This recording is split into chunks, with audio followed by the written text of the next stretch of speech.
You are now listening to the Two Dads Run podcast. Just two dads who run, talking about running and being dads and some other stuff. What's up, everybody? Welcome back to the show. My name is Gray. This is Kevin. And we are the Two Dads Run with the Two Dads Run podcast. So we have a little bit of a different show for you today than the last few that we have done. No guests today, just me and Kevin.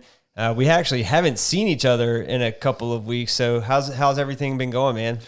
Things are going well. Yeah. Things are going very well now. Well, I say well. I'm actually now able to walk without. And we're going to get to all of that. So let's not jump too well. far ahead. But we do have a couple of new things. So we are kicking it in some new digs here. We're in a new quote unquote studio with the air quotes. We have kind of co-opted Kevin's home office. So we got our own equipment. So now we're kind of on our own terms. It was awesome of Dr. Brian Parker to let us use his equipment for a while, but they are running a business out of there. So, it's cool to kind of be on our own terms. No, very appreciative of S2G allowing us to use their podcast booth, and with everything that we've been doing, been able to get our own equipment. And now we're in a little bit more of an intimate environment in my office, and looking forward to some great shows coming from this place. Yeah, absolutely. So we've got that going on.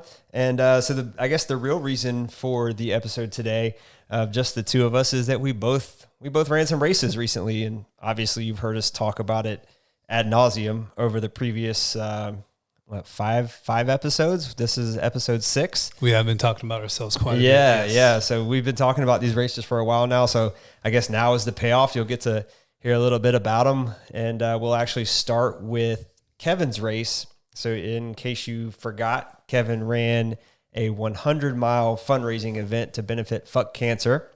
And so, Kevin, how'd it go, man? Well, I'm alive. That was that was the goal. That really, honestly, Kevin's death march didn't. It was. I was definitely not trying to make that race the last hoorah, but no, the goal into it was really just to survive the race and have fun, and it turned out to be more than what I could have expected on so many levels. The physical piece, as I hinted towards, I just got out of the walking boot this week. I got to avoid the big S word in this case, surgery.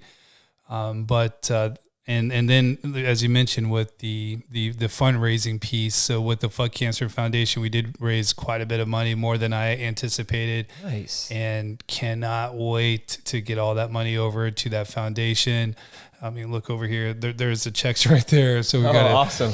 Nice. Gotta put those in the mail Yeah. and send that to the guys over at the Fuck Cancer Foundation. But the race itself was exactly what anybody would think for 100 miles. It was fucking crazy. It was a challenge from the moment that I started. I took off that morning, 4:33.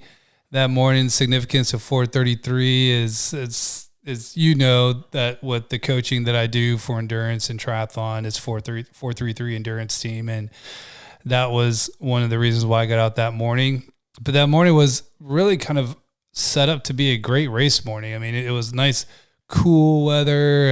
It was at 4:33. It was still dark, so I didn't really know what to expect. But as light tried to break through, as I took off. Within the first 10 miles, it was definitely one of those very foggy mornings, very super foggy mornings, a morning that I haven't seen in a while. Yeah, and that's pretty abnormal for early spring in North Carolina. It's not usually crazy foggy. So for people that don't know anything about North Carolina, it could be 80 degrees. Yeah, it's very bipolar here in the spring. Very, very bipolar. Oh, yeah. It can go from, it'll be 40 degrees in the morning and 80 in the afternoon, and it just goes from one day to the next. So. Right now you're wearing shorts and a t-shirt because you've been out all day, but I started my morning taking the girls to daycare, and I'm wearing pants and a long sleeve and a hat like it's winter. So I'm actually the morning and you're the afternoon of today. Yep. But just exactly, so it was a really cloudy morning, a very foggy morning. And for me, that was kind of scary because with the race itself, I think I'd mentioned it before. So I did map it out where I was doing 5 loops, 20 miles each loop. And the first probably 8 miles, it's all on country roads. There are no shoulders on the road. So you're literally walking on the actual highway. And, when you're walking or running, you're actually going, facing against traffic. And I actually had to put myself a little bit in the road, had the brightest flashers on just in case somebody got close. And anytime somebody did get close, I jumped off the side of the road. But, it was a good morning. So the morning went well. Mile 10 went well. Nutrition, feeling good. Mile 15, 5 miles away from the house. I know exactly where I'm at and location because I drive that way home. Anytime I'm dropping off there, anytime I'm coming home from the grocery store or bringing the girls home from school. So I knew exactly where I was. I'm like, all right, I'm almost there. Good. Body was feeling good. Come up to mile 17, 4-way intersection. Lots of traffic that morning. And again, as I mentioned, it was pretty foggy still at this point by mile 17. So this is probably, 3 hours. Getting to maybe 4 hours close to me being out there. And to avoid the oncoming traffic and all the traffic that was going on, I actually step awkwardly in a ditch to just trying to get out of if any crazy car was to just kind of go outside the road, I wouldn't get hit. And by stepping over this ditch, I overextended my right leg. And at mile 17, the whole day changed for me, bud. I had, it was one of those that everybody, when you kind of get up or you stretch too far, but in this case, I stepped and I felt that nice soft tissue behind the right knee just kind of go pop. And it was one of those ooh. Yeah, exactly. Especially, it's if you are doing just a regular marathon. It's a big if you've got 83 miles left to go. So I didn't think of that. I was one of those where it's I stubbed my toe type deal, and let me just rub it, spray some Windex on it and keep moving. But rub some Tussin on it. There you go. So I kept moving. It was only 3 miles away from the house. Got to the house, pretty cool video Adria recorded, which it was so foggy still by the time I got here that when I actually was on my street, I could only see maybe a house or 2 houses down. It was that foggy.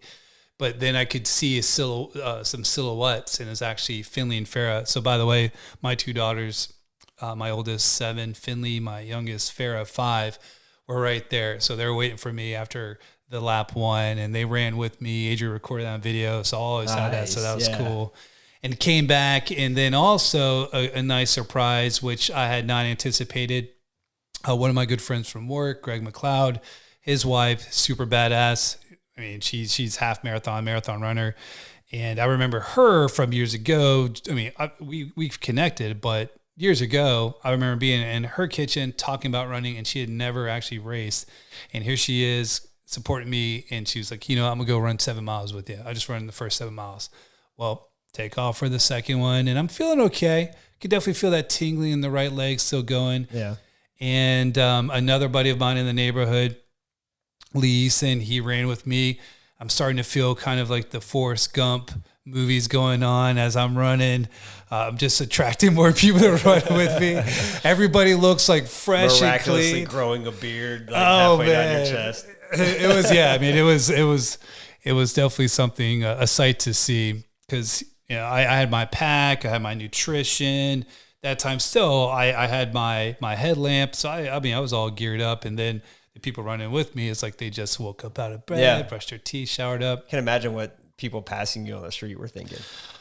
Yeah, well, probably around that time, I maybe looked like a normal person, but for anybody that passed me at 4:33 to 5:30 or 6, they're like, who is this crazy ass with a headlamp on? But for sure.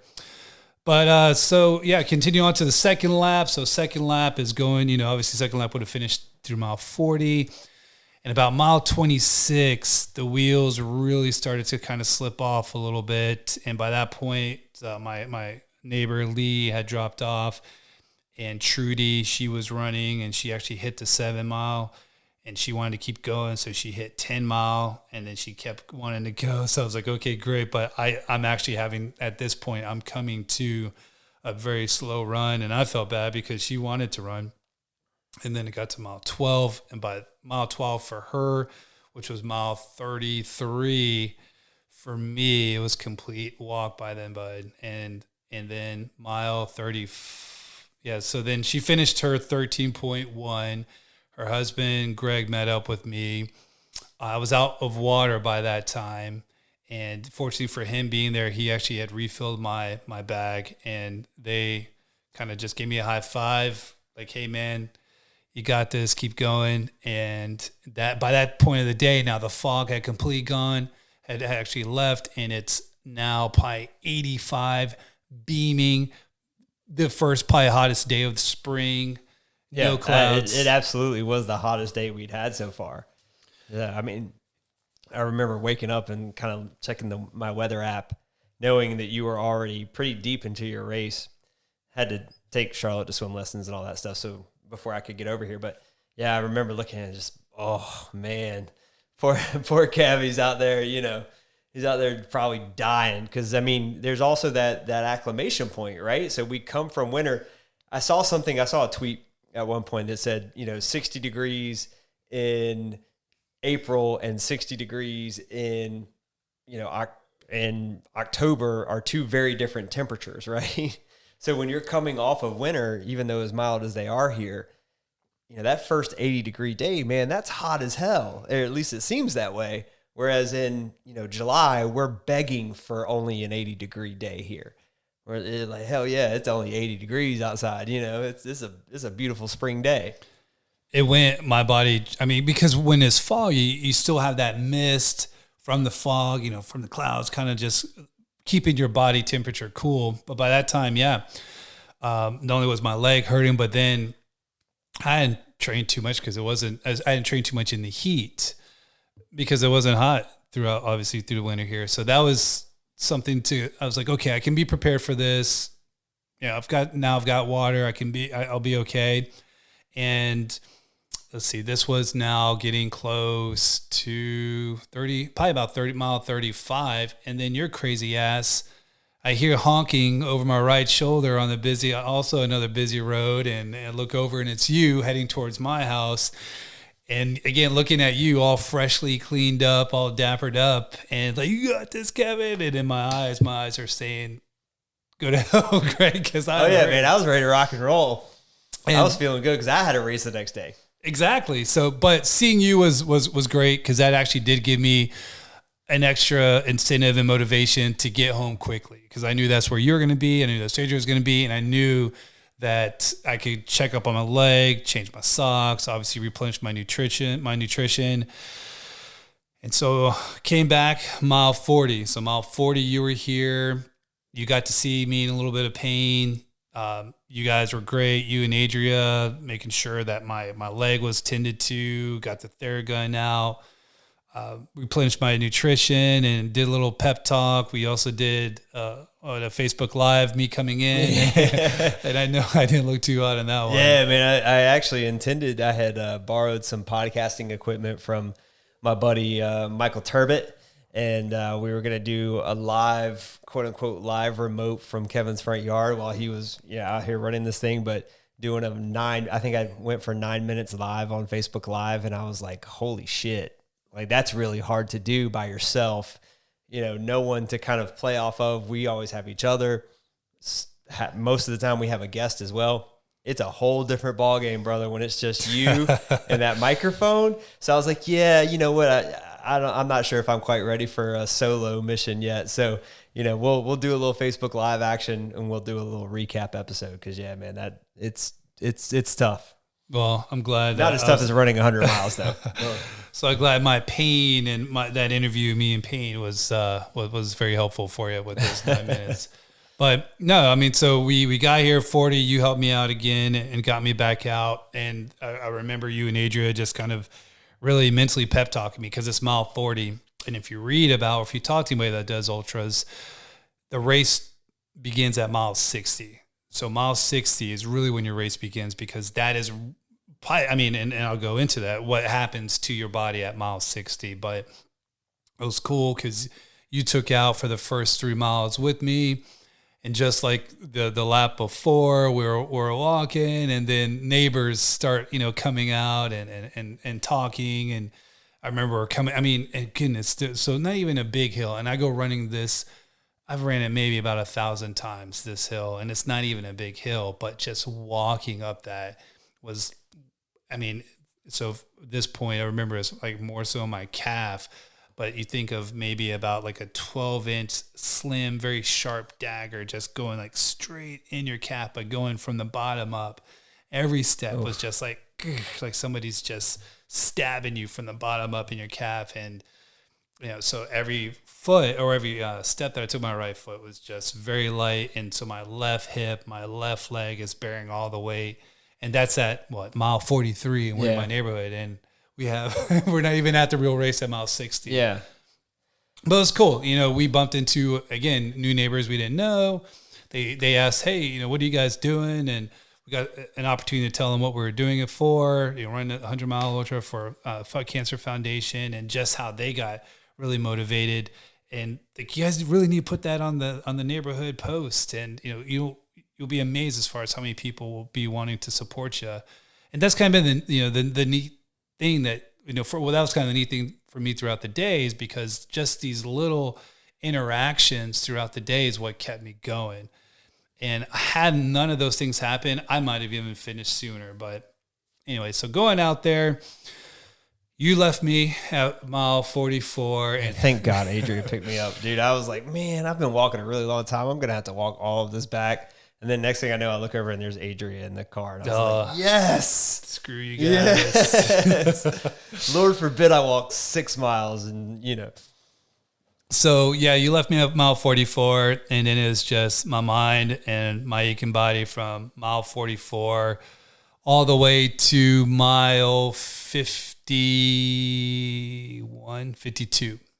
So mile 51, 52, Adria then met me at a parking lot to give me some additional nutrition. I actually at that checkpoint with you, I brought my poncho because the other part of the day was going to be experiencing the most craziest rainstorm year to date and maybe the last year. So not only did I experience the foggiest weather that morning, literally the foggiest, where you couldn't even see maybe 10 feet in front of you. Then when that cleared up, when I saw you around maybe around lunchtime, beaming hot. I mean, I still have the burns on my body, and it's actually pretty funny because of the athletic tape that I have left. Nice little suntan lines from the athletic tape, and that was super hot. I mean, it was very hot, and then it got to the point where the clouds were black, and when the clouds move very fast, like, oh, this is going to be a pretty cool rainstorm, and they had met me at the parking lot, gave me some more nutrition. And by that point, and right as soon as I was done, it started to just huge drops. And then boom, exactly. Falls out. So in this part, as I mentioned earlier, where it's like Forrest Gump, where you got people walking with you and running with you as you're going. So this part was maybe, I don't know. I don't even know why I keep referencing Forrest Gump. I haven't seen that movie in like 20 years, but when he's at war, you don't watch TV ever. It's on literally every single day. So when he's at war and his raid in, where it's like the sideways raid, even coming from below, it's coming up, and that's what it was like. But the cool and fortunate part about that, and I told you offline, but what people don't realize when you're doing a long endurance race like that, you still have to use the bathroom, and that's actually a sign for you to know that, okay, I'm staying hydrated. And I'll be honest, by this time, I wouldn't say maybe, I did piss myself maybe about 10 times, because you just got to go. And note to self, if you're going to map out a virtual 100 miler, maybe do the most, maybe have most of that course in like secluded area, like in the woods. Obviously you want to have somebody. I was just with about you. to say, so actually I was checking out our analytics the other day, and we do have a couple of international listeners. I think Australia, the UK, Brazil, like from all over. For those of you that are not familiar with Cary, Apex, North Carolina, this is the suburbiest of suburbs that you can possibly imagine. And here's Kevin running down the sidewalk in like full tri gear, full like ultra gear, pissing himself because there's really nowhere else to go. Yeah, you definitely don't want to be pulled over for anything in Cary, North Carolina. So, I mean, and the police, I'll tell you, I saw them many times throughout the night as they drove by, checked up on me, kind of honk their horn. They'd roll down the windows, say, keep going, good job, what you're doing. A couple of guys who had saw me multiple times asked me how I was doing. Yeah, they're awesome. I've met a lot of them through work. They're customers, and they're really cool people. Yeah. So, but I'll tell you, I've been hurting all day by this point, but when that rain came down, it really just, it put me at peace, because this race, like any other race that anybody does, if it's your first 5K, if it's your first 10K half, I mean, it's a lot mental. The preparation gets you there, and then you can cross the finish line, but it becomes more mental because you got that tiny voice in your head saying, stop, you've done enough, or stop, you're not good enough, and stop, quit, because the moment you stop and quit, you can get back home and you can lay down, you can have food, you can be comfortable. And that was going through my head a million times throughout the day, especially after I hurt my leg. But when the rain was coming down, and even when the lightning strikes, so I'm in this neighborhood, the Lockmere neighborhood, and lightning probably maybe 200 yards over. And it's not safe. Obviously, kids don't try this at home, but lightning striking in the middle of the lake, and that's not good. And chances are I could get struck by lightning. Not ideal. And no, and definitely I don't want to die doing this, but it was just me and my mind and Mother Nature, and it was great. And from being hot all day and having this kind of cool down my core temperature, and even just being able to get hydrated from the rain, felt really good. So I was able to finish that third loop there from mile 40 to mile 60 in good spirits. And mile 60 to mile 80. So mile 60, I had changed my shoes. I changed my shoes into the endorphin shifts, the Saucony shifts, which I had not broken into as much as I wanted to. I also put on some new socks these new compression socks that I was not a big fan of because they were just a little bit too tight. I mean, I probably spent more, the last bit of energy I had just to put the socks on at the transition. Another neighbor of mine across the street, she met up with me, which was super cool. And she ran the first 4 miles with me, but right now it's dark and it's getting close to dinner time. And now the traffic's actually lighting up in the road. So I felt safe as far as going back out there, but then I knew that, I was going to be out there for a while because I'm still now at a complete walk. I'm actually dragging my leg by this point, and knowing that I've got 40 miles, I have 2 laps to do this. And another cool surprise at that mile 60 check-in, Troy Hiddle, one of the guys that we used to go to school with. So he had actually come out, saw through social media that I was out and wanted to support me. And he actually wanted to be my sidecar that night. Because even though I felt safe going out, he hit me up right before I left, actually. He's like, hey, are you going to be there much longer? And I was like, actually, I'm about to leave. But here, message Adria, and you guys link up. So it was neat to see him, because he was going to just put his flashers on and just follow me for that loop. And when I saw him, that was great, because he met me actually at the end of the road. So I'm about 400 meters from my house, and he walked with me back to my house, and I got to my house. And another surprise, and my parents actually have surprised me by driving up, and they were actually going to do the same thing. So my parents tagged him out, and then they actually, on the way back to do the 4th lap from mile 60 to 80, they met me about mile 67, because that was about the time that my neighbor, that she actually fell off. So mile 67 is when my parents had actually come up behind me, and they were just flashers on and just going 2 miles per hour behind me, and maybe about 14 or 15 cops in an hour span had come up behind them. It was pitch black out there. So, and this was also the first weekend in this area that they allowed the bars to be open till 2 a.m. So that was the other thing. So I knew that the cops would be out, and they saw obviously a car going 1 mile per hour with flashers, and they couldn't see me. But every time they would come by, that's when those cops would be like, hell yeah, keep going. So mile 67, mile 68. That's when shit started to get pretty real. My legs. That's when it started getting real. Well, yeah, that's when the body started to say, Enough. It's definitely enough. And I kept telling the mind like that's not going to happen, but the body would actually just for every one step that I'd make, it was two hobbles. It was 2 hobbles that I would make, meaning like my knees would kind of like buckle up a little bit. So I remember just trying to get to the next mile, and in my mind just thinking that I'm going to be counting every mile until it gets to 100. Fast forward, and it's now 3 o'clock. 3 o'clock. And I'll say, Gray, at 3 o'clock, AM. 3 o'clock a.m., yes. It's 3 a.m. So we're 20, almost 23 hours, 22 and a half hours in. Yep. And 3 o'clock. 3 o'clock, I remember just stopping and just like rubbing my legs just because I'm in so much pain, and just started talking to myself. Why are you doing this? You can stop right now and it'll be fine. And I thought about, at 3 o'clock in the morning, I thought about all those messages. So the tracker that I had that a lot of people could actually follow me on. The Race Joy app. Yeah. So it also had this feature that people could send messages.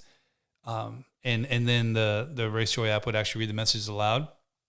Or songs. Such as Eye of the Tiger. James Cole and yourself had me. So James Cole's another runner. That's it? Just the 2 of us? Well, there's a lot of people, but I just remember. Just the 2 of us sent Eye of the Tiger. No, you sent Eye of the Tiger. He sent some funny songs that I'll have to play you at another time. I mean, it was just, it was like disappointed in our former teammates. It was shit to just, I know they wanted to make me laugh and bring a smile to my face, and they were very successful in doing so. It was just some crazy shit songs that like, you're like, are you effing kidding me? This is like the most non-motivational song or something like that. It was like, like with, I guess I can compare it to the girls listen to this song. It's called Coconut Butt. And just Google Coconut Butt, and it's actually a kid's song, believe it or not, but it just reminds me of, because of just the beat to it. But anyways, 3 o'clock in the morning, I'm freaking trying to get serious here. What what happened? Right? You're getting me off. So I'm not getting you off, sir. Excuse you. It's going to take a lot more than one glass of wine. So 3 o'clock, I just was telling myself, like, why am I doing this? Just stop. But I thought about all of those people that had messaged me on this Race Joy app, and a lot of those messages were people that I had never actually even heard of before, but they saw the information on social media and they donated to the Fuck Cancer Foundation, and they were telling me that they were grateful and appreciative of what I was doing because of the awareness, because they themselves just found out that they had cancer, and there was a couple that they just found out, not only did themselves but family members. And they hadn't told anybody yet. And that's what told me at 3 o'clock in the morning to keep going. Like, here I am. Yes, my leg is about now the size of like an elephant leg.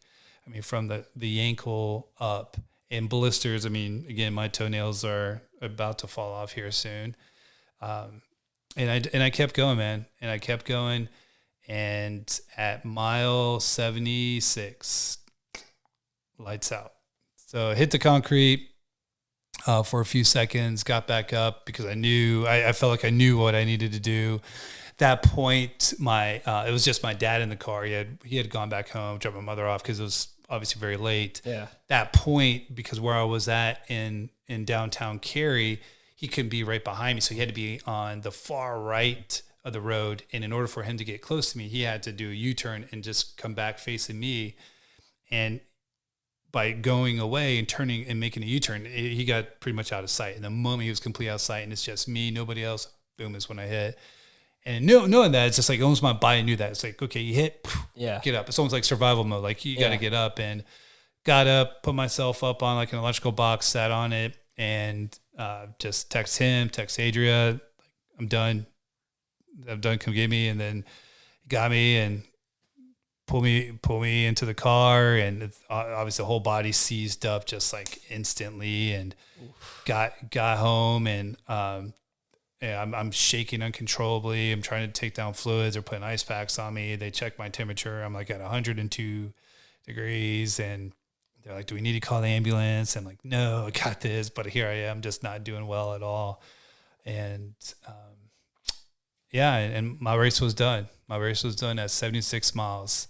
And I'm proud of the 76. You should be. Didn't get, Dude, that's a long way. Yeah, I didn't That's get to a 100, long but way. it definitely pushed me to the most pain, the most, the furthest and deepest place that it definitely I've ever been mentally. And, I thank your support, bud. Yeah, I thank for everybody, thankful for everybody that cheered me along the way. I saw the messages, and I see it on the Two Dads Run podcast, the messages that we got for there. So all that was very helpful. And,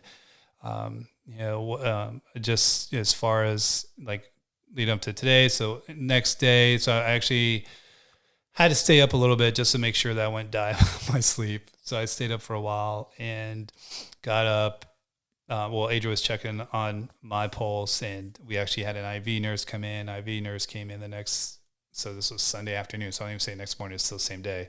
So I came in that afternoon, got IV drip in my bedroom, and told my work team, because I do have a full-time job working in the corporate world, and I told my work team on Friday I was going to do this, and said Monday morning I'm still going to show up. Showed up Monday morning, did it Monday for lunch, though. I was like, I definitely need to go to the orthopedic. Got checked up by the orthopedic and did X-ray, ultrasound showed a bunch of not good stuff behind my leg, and put me in a boot for 2 weeks. Just actually was able to take it off this week. Still sore, but can't run for the next 6 to 8 weeks. So it'll be about 8 weeks before your boy can start running with you and start training again. Guess I have to find new friends. You can do that. Because, I'm not going to be much I've of already help for replaced anything. you. It's fine. So, but that's my story, and I'm sticking to it. So appreciate you, man. Yeah. Well, for anyone who's still around, after that epic saga of your race, mine's not nearly as impressive or as entertaining. But, no, it is. And give yourself credit, because I loved as far as how you got to the starting line and really how it all came about over the last several years, because your story is pretty badass. And we talked to Thomas Newberger, and that's probably been one of the biggest feedback that we got from that show, or from a lot of guys that started later or had that break. I mean, not only with Thomas, but then Keir D'Amato as well. So you have a pretty cool story. So how about you talk about the time, the length of time it took you to get back into running, and talk about your training into your half marathon, because everyone, Greg killed it. So don't let this guy fool you. Like when I'm telling you he killed it, he did finish on a podium. So tell us about. Had there been one. Yeah. So, but tell us about it, man. As we've mentioned before in the podcast, Kevin and I were teammates in high school. We were both pretty good runners. I mean, we were top 2 or 3 on our team back then, and we were pretty. Our team was pretty good. We won. Coach Autry ended up winning 21 consecutive conference titles, a couple state titles. I think was nationally ranked at one point. But it was a sport that I really loved and I was really passionate about. I was one of those kids that played everything growing up. Whatever sport it was, that's what I played. Whatever season it was, that's what I played. But Coach Autry would stand out in front of my locker every day and just say, "You were built to run," and eventually won me over, and started running and fell in love with the sport. But then I think I took it too far, which I have a tendency to do sometimes, and it just became. I was so engrossed. It was everything that I did. I ate, slept, everything I did revolved around running, and cross country and track. So I think I maybe had taken it a little too far. And so I ended up walking away from the sport after cross country season of my senior year. Didn't even run track my senior year, which is something that I definitely regret. That's a shame because we made it to the state championship. Right, exactly. Before my senior year. Yeah. So, Kevin's senior year of track, we made it to the state championship. We ended up going for cross country my senior year, which is the first time that any team from our county had been in like 15 years or something like that. But, after that, I walked away from the sport, and I walked away for 20 years. Didn't really do much from an athletic standpoint for most of that. I was a bartender for a long time, and I spent a good solid decade hungover most of the time, or creating hangovers for other people. But I did fall into when Kristen was pregnant with our first child, Charlotte. She talked me into joining a gym with her, and I did. And I became obsessed with that. And so next thing I knew, I was a very mediocre power lifter for a couple of years. But I started feeling this kind of cosmic pull, so to speak, back to the sport of running. I had been thinking about it. We're full-blown pandemics. Our gyms are closed. I had really this is only, when was this? So this was, ago, right? I started back running in August of 2020. Okay. So what was that cosmic pull? Did you watch something? Did you read something? Did you see something that? I don't really know. I mean, it had gotten to a point where, I had hired a coach for powerlifting, and Dylan was awesome. I mean, he is an amazing powerlifting coach. But for me, it kind of took it from something that was fun and a hobby to something that felt more like a job. And it's fun when you're first, getting out, starting to lifting, and those numbers are just going up like crazy. It seems like every time you walk in the gym, you're putting up bigger numbers and bigger numbers and bigger numbers. And then all of a sudden, those numbers, you're working twice as hard for these small incremental gains. And I mean, most sports are like that. Running's going to be like that at some point. I'm still kind of new back into running, but it had become more of a job than a fun hobby and a challenge. So I was kind of on my way out of that sport, and I don't know, there wasn't anything in particular that was really kind of drawing me back, but I was just thinking, gyms are closed. There's really not a lot going on in the world because everything shut down because of COVID. And I was just like, man, I wonder what it would be like to go back out and get running again. So randomly one day I'm walking my dog, and the final 3/4 of a mile we ran. She's dragging me down the street for the first quarter mile, and then she ran out of gas. She's built more for comfort than speed, but That's where you probably at that. Yeah, because you're coming off of lifting. Pretty much. Yeah. But I didn't do any cardio, brother. That was anything over 5 reps for a power lifter is considered cardio. But it was that quarter mile run, or it turned into a mile, and within a couple of days I was like, okay, we'll go out 2 miles and 3 miles, 4 miles. So I did 4 miles at, I think, 9 minutes a mile, and I was like, man, it's not bad for an old guy. Whereas 20 years previous, we could have done that backwards, and still been like, man, that was pretty slow. So I started running again. Fast forward to the race, and that was my first race in 20 years. Definitely my first half marathon. When I got back into running, I just fell right back into love with it and wanted to, I don't do things kind of halfway with my hobbies. It's, I went from never having had a fish in my life, and now I've got 370 gallons worth of tanks in my garage. We go from, talking about, life and stuff when we're running together to now we have a podcast.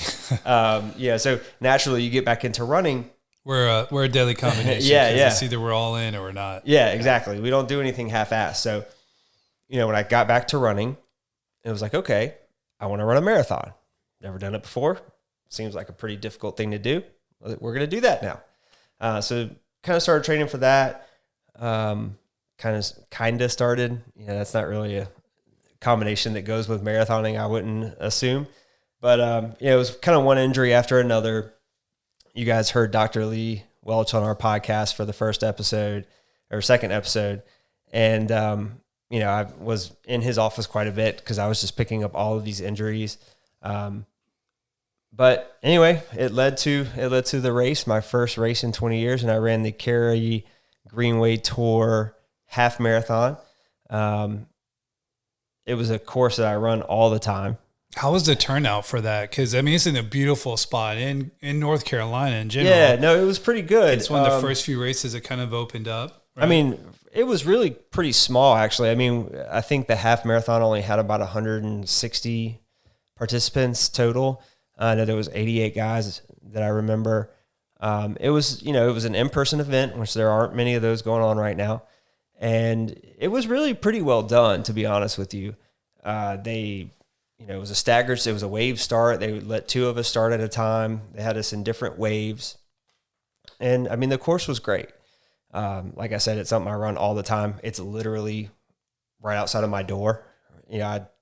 I'd leave my front door, I'd take a right, and I can hop on the Greenway and run for as long as I want. Home field advantage. Yeah, absolutely. And there definitely was some of that. So, we get started, like you had mentioned, it was hot that day. It was not really something, I was actually woken up that morning by thunderstorms. So that was a little concerning. But it was? Well, yeah. Was it? Yeah, it was. I remember those thunderstorms. Yeah. You ran through them. Yeah. I'm not so much down for that. But yeah, I mean, so it was a little concerning as to whether or not the event was actually going to go off, whether it was going to go off on time, how that was going to affect my race plan in terms of my morning and things like that. So it ends up not really being much of an issue. It passed pretty quickly. Get to the race. I actually ran to the race. The starting line was exactly 1 mile from my front door. That's cool. Yeah. So it was pretty neat. I just ran there, and that served as my warm up. I was going to ask. Yeah. So did you do the stretch at home and then kind of made that? Yeah, no. So I did a light jog there and picked up my bib, checked in, got my bib, got my. How were you feeling by that point? Because when was the last time you put on the bib? Oh, dude, I was really excited. I was super anxious. I was nervous. I wasn't sure. Like I had felt good. I wasn't sure if I had trained hard enough for it. I mean, I really hadn't logged the necessary miles to really, blow one out of the water. But I had a list of goals that I would have been happy with. The first time I had ever run the half marathon distance was 3 weeks prior, just on a training run. And I was pretty happy with that time. It ended up being a much harder effort than I wanted it to be. It was my first run in the Vaporfly, next percent. So it ended up being pretty quick. So I knew it was there. I just was hoping I hadn't, shot my best shot 3 weeks too early. Mm-hmm. But I had done it on no rest, only 4 hours of sleep the night before. So I felt like under better conditions, I could have done much better. So anyway, we get to the race. So was it, why 4 hours though? I don't know. It was just one of those random nights I couldn't sleep. I think I drank too much wine.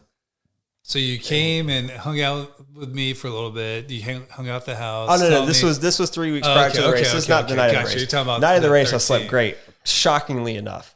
I went right to sleep. No problem. What'd you eat the night before the race? Pasta. Okay. Yeah. What kind of pasta? I don't know. I don't remember. Penne, probably. You don't have like a normal go-to? No, my normal go-to is cheese pizza and a bottle of red wine. There you go. That's my normal Friday night before a Saturday long run. But yeah, so I mean, we pick up the bib, feeling pretty good, and get my little tracker, which was not a thing last time I raced. Welcome to the new technology. Right? Yeah, but that's a lot of people. Yeah, you zip tie the thing onto your shoelaces, and I thought that was pretty neat. You can go over the timing pad because we're all starting differently. We're all starting at different times, which was a different element. I'm definitely one of those people that feeds off of others. So a lot of times I won't push myself as hard as I probably could. I'll just feed off of, like, I'll be like, I want to pass that guy, or I want to beat that guy. Mm-hmm. And I didn't really have that benefit. There was obviously people in front of me that started before me, but it wasn't really the same kind of thing. They weren't really the same level of runner for the most part. And a lot of them I was passing pretty quickly. So anyway, we start running. My plan was to go my baseline goal was to run a sub 135, hour and 35 minutes. So the plan was to go out at like a 7:15 per mile pace and run that for the first half of the race. And then from there, the second half, just do a pretty big negative split if it was there. So I get to the first mile marker. My girls, my wife, Kristen, Charlotte, and Sophie are there at the 1 mile mark, which again was right by my house, and they're cheering for me. And how cool is that for you? I was so stoked. My kids were super excited to see me. I mean, we have it on video. Sophie's jumping up and down. She's so excited. But I have my AirPods in, and it goes off in my ear. Mile 1, split time 6:24, and I was like, oh shit. I was like, well, there goes my race plan, But so when that happened, I kind of did a quick systems check. Okay, I'm feeling good. Legs feel good. Check engine lights. Not on. No, everything's clicking. It's a little warm, but I'm okay. But there's a long way to run, right? 12 more of those. Yeah. So I did dial it back a little bit. So, but even at mile 2, it's like split pace, 6:48. Mile 3. By mile 3, though, I had really kind of settled in. So I was feeling good. And it was just, it was kind of one of those deals where you kind of just get in the zone and you're just like a metronome. You're just going. And were there any hills, any challenging parts? No. Of So course? the first part, it's kind of I think the course ends up being net downhill, but if you look at it's an out and back. And if you look at it, I mean, it's just a W the whole time. So you start the just race starts. Well, yeah, and I wouldn't call them rolling, but it's you definitely have some decent inclines, you have some decent downhills, and the race basically starts uphill. The first, the first quarter of it is. So you did your first mile at a pretty badass pace going uphill. Yeah. I mean, it's gradual, and it's not a steep incline or anything, but you're gradually gaining elevation until probably right around the 3 or 4 mile mark, at which point you start to go down, and then right at kind of there at the, you go down for a mile or two, and then you go right back up. So if you look at the elevation map, it does kind of look like rolling hills, but it's fairly gradual. But so got to mile 3, and by that point, I'm clicking. And clicking right along, starting to get a little warm about 5 or 6. Get to the turnaround point. At that point, it's hot as hell. Grab the water that they have, because I had skipped the water at the turnaround point for the 5K and the turnaround point for the 10K. So I had 3 miles of nothing, just no water stations at all. I had brought some, but I was blowing through it a little quicker than I wanted to. So I was getting kind of nervous, so I actually stopped going to it at all. So get to the turnaround point, grab the bottle of water, take one quick, chug off of it, and then just basically dump the rest of it on my head, which was kind of a mistake because I did have hair product in my hair. For those of you that know me, that's not a surprise. But for those of you that don't, I am very particular about my hair, and even on race day, I got to have it looking nice. So, and by this point now, for people that are listening, they're okay. This guy, so it's been that long since he's raced, because he does not know about the chip that you actually have to tie onto your shoe. But then the other piece, I was going to say anything, but then the other piece, you're wearing some AirPods. Mm-hmm. And it's, I'll tell you, that's a big no-no in my book. And then an hour and a half is a long time to spend in my head, bro. And then you're wearing hair product. Yep. It's like the fashion model gray running the first 13.1 miles. Some things never change, bro. It's funny you say that, because I'll do that sometimes. Like I won't take a shower. Like if my race is on a Saturday morning and I go to bed Friday night from a work day, I forgot I have the stuff in my hair, and I'm like, and it burns your eyes. No, I purposely did it on a Sunday morning. But you are definitely go for glamour shot race day. Yeah. Hey man, you gotta look good in those. You gotta look good in those race photos, man. And hopefully they catch you early. which they did for this one. Right Okay, around here we go. about a mile and a half, they got the race God. photographer. But anyway, yeah, so the turnaround, and actually you mentioned my AirPods. When I dumped the water on my head on top of, the product running down my face now, so I'm all, my hands are all sticky. I'm all sticky from the hair product. And so now I've got my AirPods not working because the water got in there. So yeah, for the second half of the race, I had nothing, which was interesting because I never run without them. I mean, that's like my number one thing I have with Literally me at almost the halfway all point the of the time. race, your So tunes are done. yeah. So anyway, so second half was a little hot. And then around mile 10, I just slammed into a wall. And it was at that point, which it was basically the equivalent of your mile 60, where you gotta, that's when the race starts, and that's when it started for me. And it was, it was a lot of talking to myself, calling myself names, and just, you got 5K to go. You've run a million of these before in your life. This is no big deal. And so then that's when you were mentioning your text messages and everything that you were getting and how aptly timed they were. So Liz, the girl who does our intro, you are now listening to the Two Dads Run podcast. Sweet voice. Yeah, awesome radio voice. She's amazing. She's an amazing person. She's also a runner, by the way. But anyway, I got a text from her. It was like, "Go, Gray, you got this," and it was a perfect time because I was fading pretty hard. So I get that around, I guess 10 or 11. And then I saw my girls again right at, the start of the last mile. That's cool. So you're hitting that home stretch, saw them, and that was everything that I needed to get to the line. And I mean, I got to it pretty hard. I was really happy with what was left in the tank there at the end. And I crossed the finish line, looked down at my, we were also using the RaceJoy app for our race, and I looked down at it and it said 1 hour, 29 minutes and 18 seconds. Hell yeah. I was super stoked because my big scary goal that I wasn't sure, I thought it was possibly there if I had a great day. But I also thought it was probably a little ambitious, was to run a sub 90.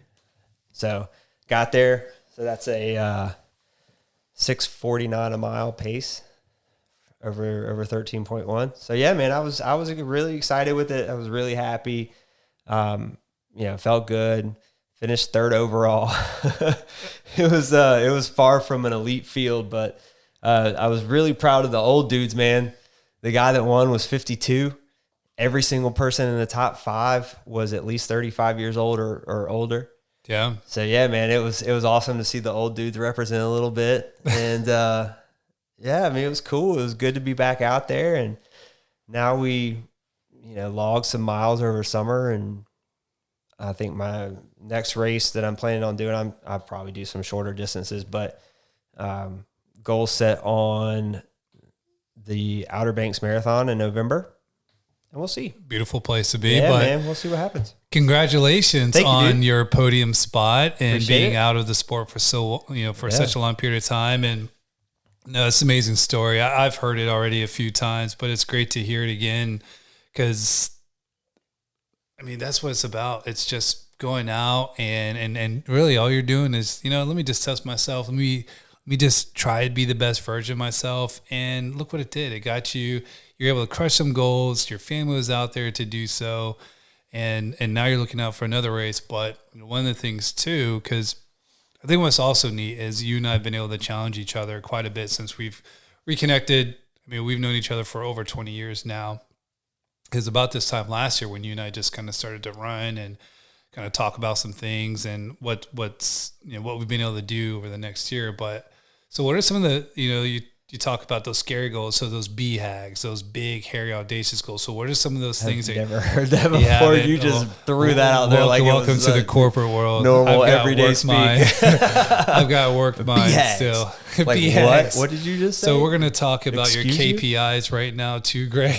God. I'm going to throw myself off a bridge. So, but, because I think it'd be cool to just put it out there, put it out in the universe. I know, but what does that next Put me on the spot. 2-year type goal look like for you? Yeah, what are you going to be shooting for? The big scary one is definitely to qualify for Boston.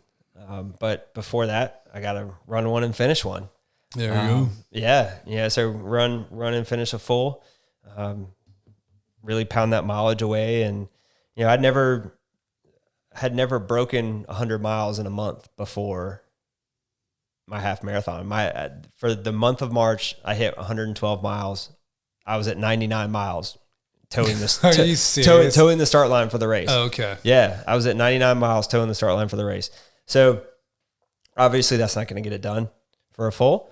And so that's really the plan moving forward, is to, like I said, pound mileage, and then in 2022 qualify for Boston. That would be pretty dope. Yeah, I'll be 40 by then, so the qualifying time goes up a little bit. Because basically right now, with the way things are, you'd have to go sub 3 to qualify. Yeah, you could qualify, but that doesn't mean you're getting in. So I don't want to just qualify. I want to get in. So we both run, but I'm more so the multi-sport, the triathlon guy, and you're definitely the endurance runner. So what is the qualifying time right now for Boston? So for my age, I'm 38. For my age, the BQ for 38-year-old male is 3:05. But because of, not too shabby. Yeah, that's pretty decent. Pretty much have to do what you did. Yeah, basically 2 weeks ago, twice. Yeah, back to back. Yeah. So, but that time moves depending on how many people qualify. So you just got to be fast as hell. Yeah, basically. I think for a 38-year-old, I think it would really take. It's probably gonna. You're probably gonna have to go 10 minutes under the qualifying time to get in this year. Yeah. So it's crazy. It doesn't get easier though, especially for the males, as they get older, it just gets more competitive. In the triathlon world, the average age is 45 for males, and those guys kick ass. Yeah, it's crazy. So, I think I was looking at it when I first got it back into it, the average marathon time. And the fastest average marathon time for men, the fastest age group was like 40 to 45. And then after that, it kind of started to go back down the other way. But the top of the curve was that 40 to 45. So just wild. But yeah, man, it's cool. I'm looking forward to it. Definitely a new challenge. That's what powerlifting was all about.